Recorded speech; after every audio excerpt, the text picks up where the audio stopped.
Welcome to the Agile Podcast, and I'm your host Shailendra Malik, bringing you the only podcast coming from the red hot dot Singapore, which covers Agile methodologies and business agility as a whole.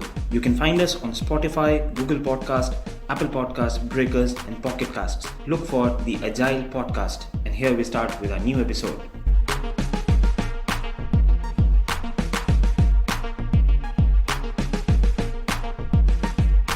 Hi, and welcome to the new episode of the Agile Podcast. It's very rare that we come across people with very varied backgrounds, and in a very different way they experience Agile as compared to the regular technology projects. I've been lucky enough to be given an opportunity to attend the Agility Business Consortium's organized conference in London, and I came across a very inspiring story by one of our speakers, Amir. I would love to have Amir on this particular channel and discuss the story he shared with all of us, because I knew that this story must be heard with a wider audience.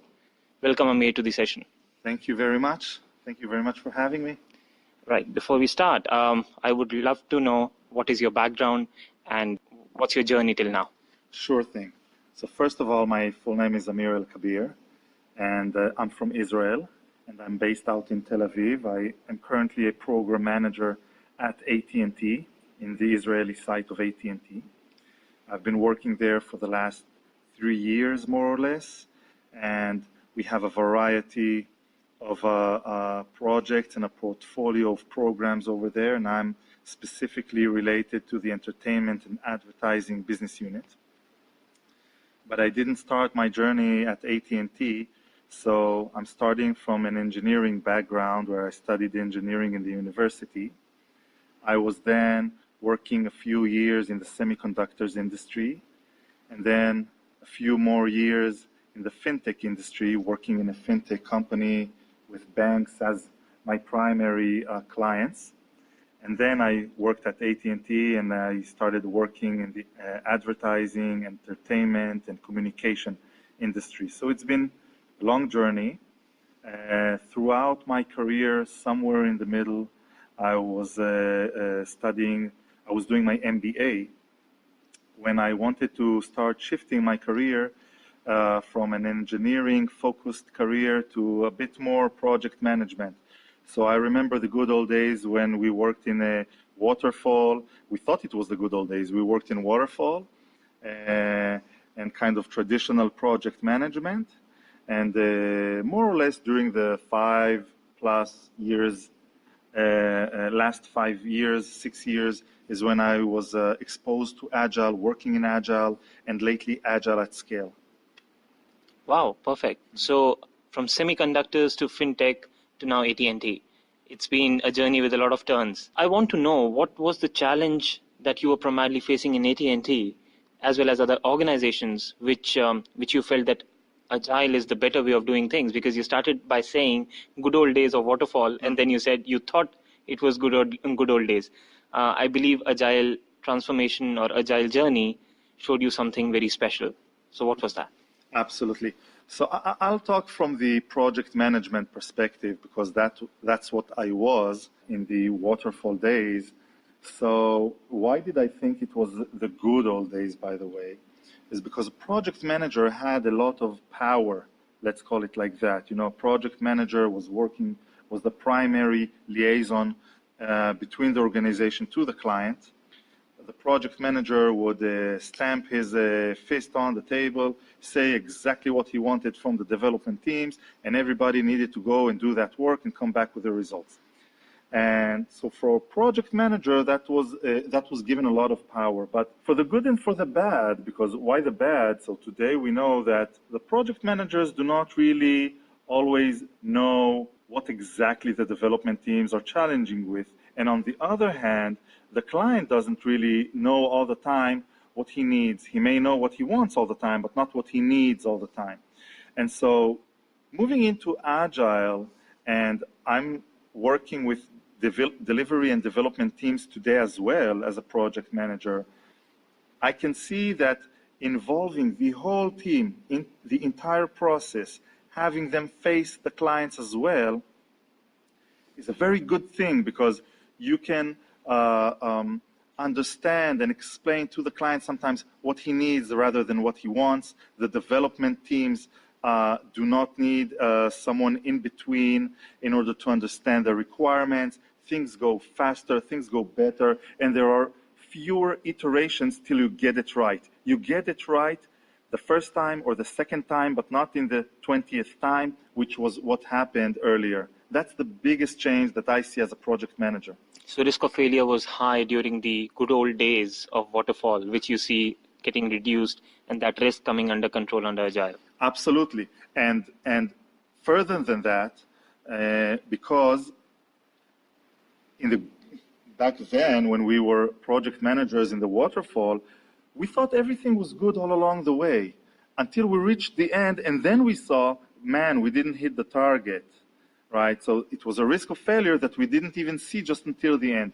Right now, we can all this inspect and adapt, all of these end of sprint demos, they all have a purpose. And the purpose is to fine tune your direction all the time, and so that eventually you can hit the target. In the story that you shared with us during the conference, it was more focused on following the sun and conquering the sun. It was a very inspiring story because everyone who has worked in a diverse team as well as geographically split team, they face the issue of working on different time zones, working on different hours, syncing up with teams or their team members in the other side of the globe is always a challenge. And AT&T is a big organization spread across multiple locations, as you mentioned. I would like you to share with the audiences that what was the real challenge that was coming in and what it took to solve that. Sure thing. So, our world is shrinking in the sense that we now reach more areas around the world with technology, with flights, with whatever. Teams are getting dispersed more and more. So I'll answer this question from a very personal perspective, a very human perspective, let's call it like that. So a first challenge is obviously the time zone challenge. But what does that mean?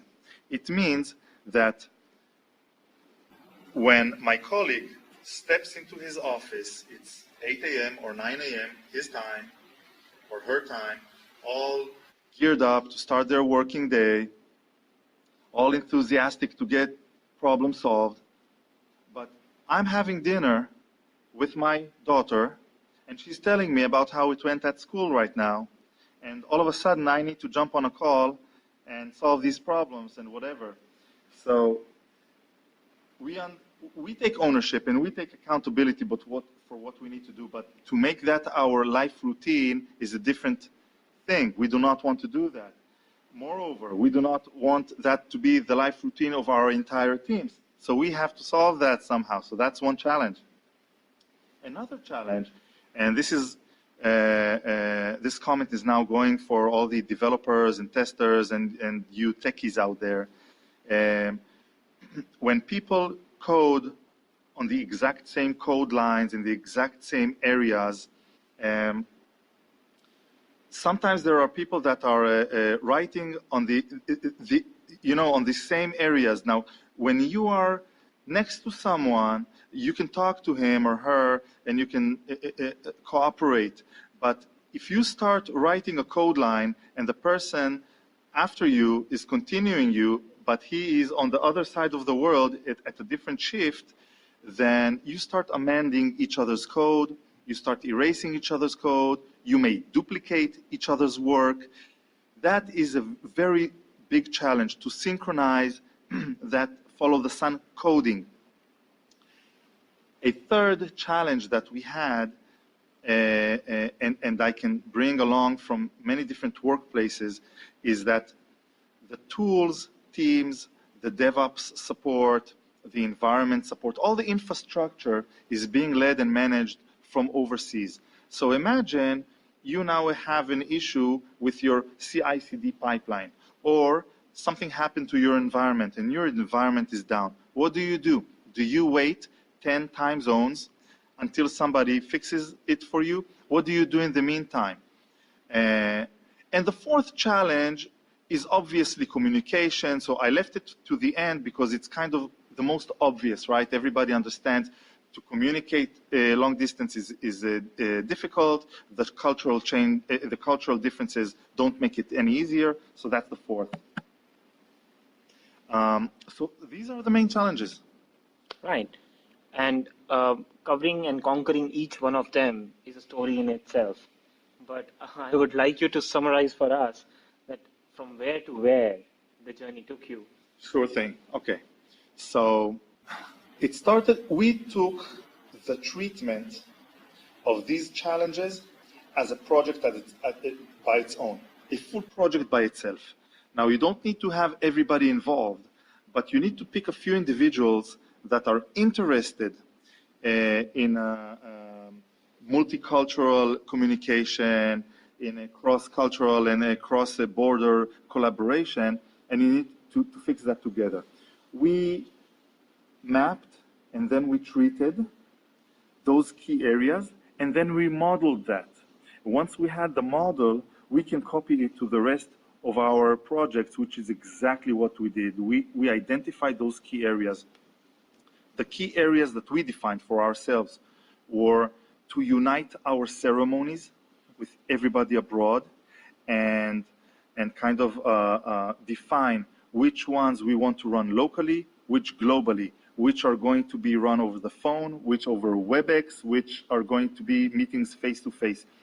We created a very detailed, it is that level of detail that you need to get into with defining your engagement model. And we had a matrix with all of those details that I've just explained, and we've modeled that. So once everybody agreed, at one day, everybody canceled all of their synchronization meetings and rescheduled them according to the metrics we agreed. So that goes for the ceremonies. The next thing that we did is we treated our backlog management. So we want our teams to have full ownership of what they code, of what they deliver, all the way into production and into production itself. That requires a dialogue with product management. Why? Because product management usually want what's most important for the client to be taken up by the team first. So it goes about rankings, right? You take what's on the top of the pile of your backlog, assign that to the teams. But if the team cannot support that later on in production, what do you do then? Then we have factored in also this sense of ownership factor into the backlog management and how you assign that to the teams. We have, of course, dealt with the communication. So we've enhanced our communication systems to be much more visualized systems, like video conferencing. You need to obtain budget for that from your management, by the way. It takes a lot of budget to invest in such video conferencing systems. Our management understood that. You need to convince. You need to explain that the alternative is not to spend the money, but it's to spend it on flight tickets. So they need to choose where they want to spend their money. And our management fully understood that and invested in video conferencing. Today, in our AT&T site at Israel, 15 of our meeting rooms are equipped with video conferencing systems to allow and encourage our people to jump on ad hoc face-to-face meetings whenever they want. So this is how we tackle that. And if I can give a few, rather than going into additional, high-level areas, I want to give like a few very, very concrete tips to everyone listening. Something they can drop off this podcast and go right ahead and implement. Number one, and I'm saying this from experience, something that works, is to initiate something that we call the BFF list. BFF as in best friends forever. As a remote site and as remote teams, we need to reach out to our counterparts abroad much more. It is our obligation. We need to be proactive about that. So what we did is we have created the list of all the people that we want to engage with, need to keep close to us, and we have assigned BFFs to them.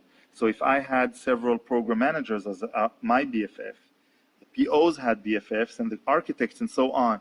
And I made sure that I had their personal phone number on my speed dial and that we feel very comfortable calling each other at Saturday nights, Sunday early mornings, whenever something happened and we need to reach each other.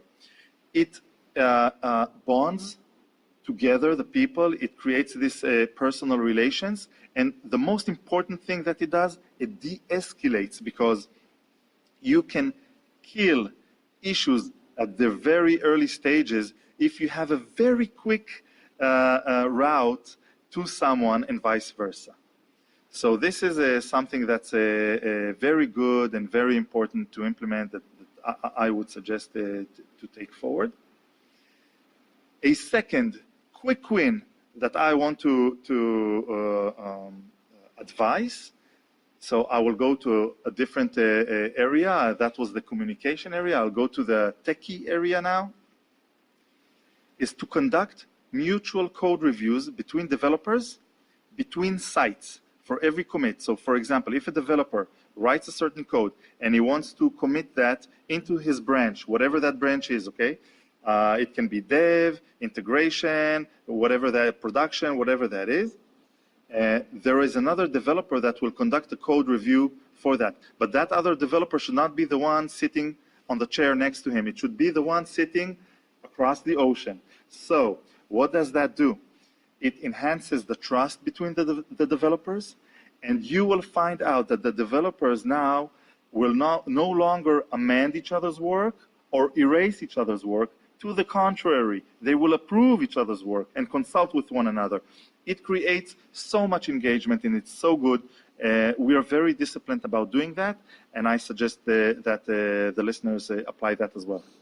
Yeah, I believe what it adds as well is it exposes the coding style of one developer with another, so that in future they can sync up in their even coding styles as well.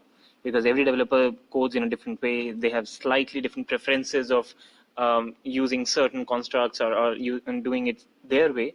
And when a code review is done by somebody who is not assisted by this person, and it is a purely independent code review, they start to understand from which angle the other developer is coming from. So I believe it's a fantastic takeaway.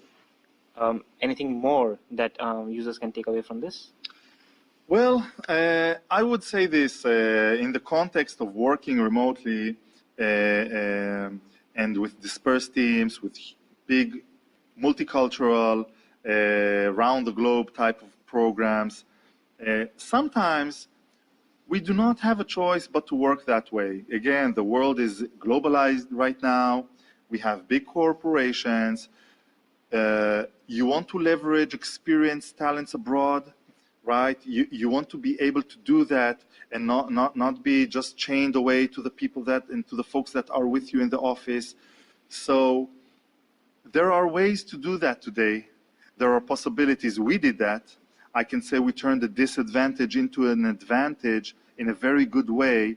We're not fully in there. There's always something to improve, and the world keeps changing, and we keep changing and adapting and learning and implementing. But there are ways to do that. It doesn't have to be co-located all the time. There is a way to work remotely in a fairly effective manner. Well said. I couldn't have put it even better myself. It was great having this discussion with you. Thanks for sharing your ideas and thoughts. It was lovely listening to you on the conference as well, with all those presentation slides and everything. I would love to collaborate with you again, and we would hope that you will come back to this podcast again in future. Thank you so much, Amir. Thanks for giving your time. Thank you.